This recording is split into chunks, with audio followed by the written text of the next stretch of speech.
पुत्रदा एकादशी कथा। एक दिन अर्जुन ने पूछा, हे कृष्ण जी, हमें सफला एकादशी का महात्म्य विधि सहित कह आपने कृतार्थ किया है। अब आप पौष शुक्ला के व्रत के बारे में समझाइए। उस दिन कौन से देवता का पूजन होता है तथा उसकी विधि क्या है। इस पर श्री कृष्ण बोले, हे कुंती पुत्र, पौष की शुक्ल पक्ष की एकादशी का नाम पुत्रदा एकादशी है। इस व्रत में नारायण भगवान की पूजा करनी चाहिए। इस संसार में पुत्रदा एकादशी के व्रत के समान अन्य दूसरा व्रत नहीं है। इसके पुण्य से मनुष्य तपस्वी, विद्वान और धनवान होता है। इसकी कथा है, उसे सुनो। भद्रावती नगरी में सुकेतुमान नाम का एक राजा राज करता था। वह निसंतान था। उसकी स्त्री का नाम शैव्या था।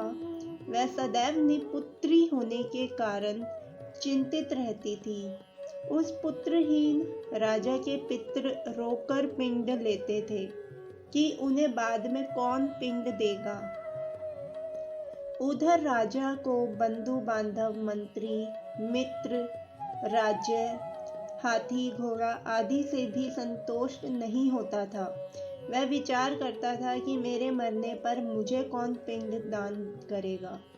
बिना पुत्र के पितरों और देवताओं से हम ऋण मुक्त नहीं हो सकते हैं।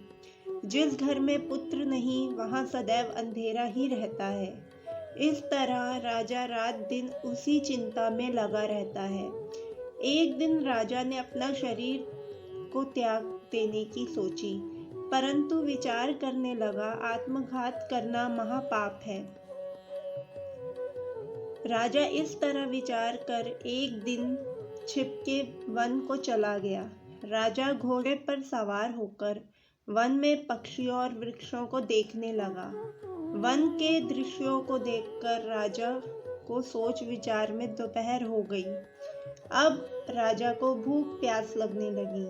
वह सोचने लगा, मैंने अनेकों यज्ञ किए हैं और ब्राह्मणों को मधुर भोजन करवाया है, परंतु फिर भी मुझे दुख क्यों मिल रहा है। राजा प्यास के कारण बहुत बेचैन होने लगा और पानी की तलाश में आगे बढ़ा। कुछ ही आगे जाने पर उसे एक सरोवर मिला। उस सरोवर में कमल खिल रहे थे। उस सरोवर में सारस, हंस, मगरमच्छ आदि जल क्रीड़ा कर रहे थे। उस सरोवर के चारों तरफ मुनियों के आश्रम बने थे। तभी राजा के दाहिने अंग फड़फड़ाने लगे। राजा का मन में सोच विचार करने लगे और राजा मन में प्रसन्न होकर सरोवर के किनारे बैठे हुए मुनियों को देखकर घोड़े से उतरे और दंडवत करके उनके सम्मुख बैठ गए। राजा को देखकर मुनीश्वर बोले, हे राजा, हम तुमसे अत्यंत प्रसन्न हैं।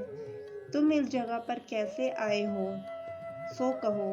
इस पर राजा ने उनसे पूछा, हे मुनीश्वरों, आप कौन हैं और किस लिए यहाँ पधारे हैं। मुनि बोले, हे राजन, आज पुत्र की इच्छा प्राप्त करने वालों को उत्तम संतान देने वाली पुत्रदा एकादशी है। हम लोग विश्व देव हैं और इस सरोवर पर स्नान करने आए हैं। इस पर राजा बोला, हे मुनीश्वर, मेरे भी कोई पुत्र नहीं है। यदि आप मुझ पर प्रसन्न हो तो एक पुत्र का वरदान दीजिए। मुनि बोले, हे राजन, आज पुत्रदा एकादशी है, आप इसका व्रत करें। भगवान की कृपा से आपके अवश्य पुत्र होगा। मुनि के वचनों के अनुसार राजा ने उस दिन पलायन किया और मुनियों को प्रणाम करके अपने महल को वापस आया। रात्रि में रानी ने गर्भ को धारण किया और 9 माह पश्चात उसके एक उत्तम पुत्र रत्न पैदा हुआ। वह राजकुमार बड़ा होने पर अत्यंत यशस्वी और प्रजापालक हुआ। श्री कृष्ण भगवान बोले, हे कुंती, पुत्र की प्राप्ति के लिए पुत्रदा एकादशी का व्रत करना चाहिए। जो मनुष्य इस महात्मा का श्रवण व पठन करते हैं उसे स्वर्ग मिलता है व उसे पुत्र की प्राप्ति होती है और उनके पितृ तृप्त होते हैं। जय श्री राधे।